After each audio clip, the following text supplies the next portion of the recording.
তারেক রহমানকে জানানো হয়েছিল যে এই চরমনাই পীর সাহেবের সাথে যেই প্রতিনিধি দল ঢাকা থেকে আসছেন তার সাথে সেখানে রয়ের কিছু লোকজন আছেন। আমি চরমনাইয়ের এই বিষয়গুলো নিয়েও বেশ সরব ছিলাম অনেক আগে থেকে। আজ থেকে প্রায় ৩-৪ মাস আগে জামাতের যে কোনো অনেক ঊর্ধ্বতন একজনের সাথে আমার সাক্ষাৎ হয়েছিল।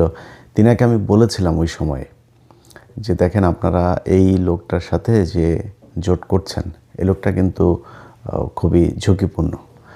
তো ওনাকে আমি ঝুঁকিপূর্ণ যে কারণে বলেছিলাম সেটা হচ্ছে যে 2016 অথবা 17 ওই সময়ের দিকে, আমি সালটা ভুল করতে পারি, তারেক রহমানের সাথে এই চরমনাই পীর সাহেবের মালয়েশিয়াতে একটা বৈঠক হওয়ার কথা ছিল এবং সেই বৈঠকটার ঠিক একদিন আগে তারেক রহমান বা বিএনপির পক্ষ থেকে সেটা ক্যান্সেল করা হয়েছিল।